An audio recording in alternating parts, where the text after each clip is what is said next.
کی رسمیں. شادی بیاہ ایک فطری عمل ہے, ہر مذہب میں پایا جاتا ہے. اسلامی نقطۂ نظر کے مطابق شادی برائیوں سے روکتا ہے. انبیاء اکرام کی سنت ہے. شادی خاندان بڑھانے کی علامت ہے. اسی لیے ایسے موقع پر خاندان کی خوشی قابل دید ہے. اسلام ہرگز ایسے موقع پر خوشی سے نہیں روکتا, بلکہ نکاح کے بعد ولیمے کی شوہر کی طرف سے ولیمے کا اہتمام بھی شرعی طریقے سے خوشی کا اظہار کرنا ہے.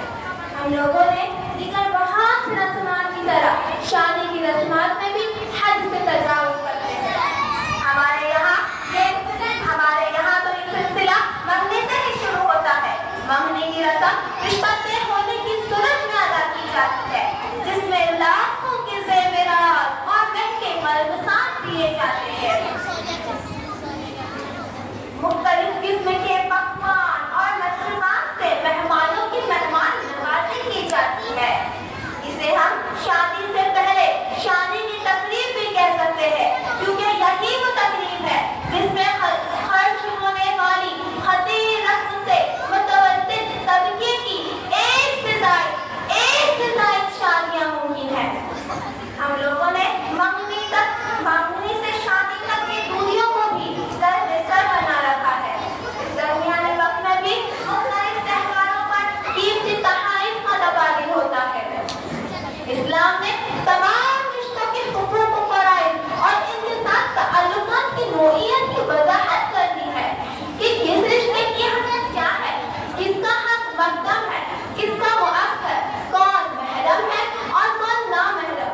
لیکن منگے در ایک ایسا رشتہ ہے جس کا قرآن اور حدیث میں نہ کوئی ذکر ہے اور نہ کوئی نام و نشان, اور ان کے ساتھ تعلقات کے بارے میں کوئی اشارہ موجود نہیں. گویا اسلامی معاشرے میں ایک اجنبی نام اور خود ساختہ رشتہ منگنی, جس کی وجہ سے منگیتر کا نام وجود میں لایا گیا, یہ لڑکا اور لڑکی کے والدین کے درمیان صرف ایک عہد, ایک تصور, ایک سوال ہے. کیا یہ عہد وفا ہو سکے گا؟ کیا تصور تصویر مجسم بن کر معاشرے کے سامنے نمودار ہوگا؟ اس کے بارے میں کچھ کہنا غیر یقینی ہے.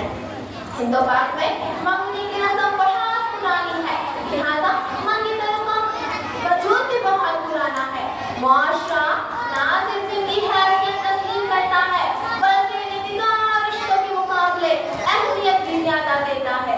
البتہ قدیم تہذیب کے مطابق منگیتر نہ تو سامنے آ سکتے تھے, نہ ہی ایک دوسرے کو دیکھ سکتے تھے, اور نہ ہی ملاقات کر سکتے تھے.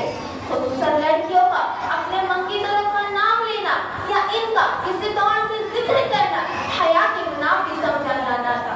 مگر مغربی تہذیب کے اثرات نے جب سے پنجے گانا شروع کیا تو منگیتروں کا حجاب بھی ختم ہوا. اب باہر ملاقات کرتے ہیں, موبائل پر گفتگو کرتے ہیں, اور ایک ساتھ گھومنے پھرنے کا رواج بڑھتا جا رہا ہے. اسے مغربی معاشرے میں بوائے فرینڈ کے نام سے جانا جاتا ہے. دن بہ دن وہی صورت پیدا ہوتی جا رہی ہے. لڑکا یا لڑکی خود اپنا آئیڈیا تلاش کرتے ہیں, اور اگر پسند نہ آئے تو تعلقات ختم کرتے ہیں. ایسے مغربی لوگوں نے ان ملاقات کے بارے میں بہت سے دلائل بھی دے چکے ہیں.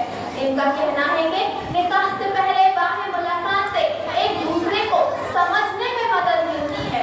نکاح سے پہلے ایک دوسرے کی عادت سے واقف ہو جاتے ہیں, لہٰذا بعد میں اختلاف رائے کی نوبت کم آتی ہے. اگر کوئی عادت ناپسند ہو تو نکاح کے بعد طلاق کی بجائے اسے تبھی بدل لینا زیادہ بہتر ہے. آج ہندوؤں میں تہذیب کے مطابق منگنی خاص دھوم دھام سے کی جاتی ہے, اور اس کے لیے بہت سے رسومات بھی ہیں. ہمارے معاشرے میں بھی منگنی ہندوؤں کی طرح بدستور قائم ہے, اور اس کے رسومات کا اہتمام بھی کیا گیا ہے. مثلاً لڑکا یا لڑکی کی سسرال کی طرف سے انگوٹھی پہنانا, لڑکا یا لڑکی کی سسرال کی طرف سے تحائف پائیں, جن میں کپڑے, زیور اور نقدی مٹھائیاں شامل ہوتے ہیں. اور ان کے اپنے رشتے دار بھی ہوتے ہیں, جن کی تعداد کی کوئی حد ہی نہیں. اگر ایک فریق بطور منگنی کچھ تحائف وغیرہ لے کر فریق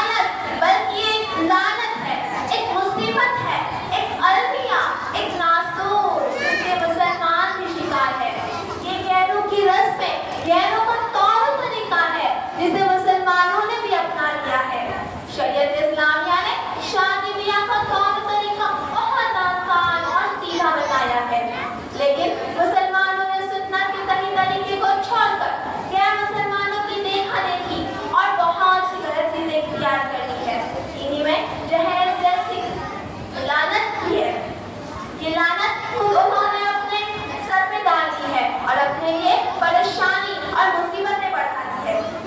لڑکی کے والدین اپنی بیٹی کی آئینی زندگی کے لیے کچھ چیزیں دینا چاہے تو دے سکتے ہیں۔ محبت، تعلقات، ہمدردی کے جذبے سے ہر کوئی کسی کو بھی دے سکتا ہے، لیکن شادی کے وقت اسے لازمی ضروری سمجھ لینا، اسے لازمی ضروری قرار دے دینا، اسے مانگنا، اس کا مطالبہ کرنا بالکل غلط ہے، بے بنیاد اور بے دلیل ہے۔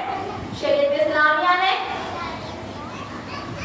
لڑکی والوں پر اس طرح کی ذمہ داری ہی نہیں ڈالی۔ اچھی تعلیم و تربیت دینا، تقویٰ و طہارت کی زندگی گزارنے کے آداب سکھانا اور بالغ ہو جاتے ہی مناسب رشتہ ملتے ہی شادی کر دینے کی ہدایت و تلقین کی ہے۔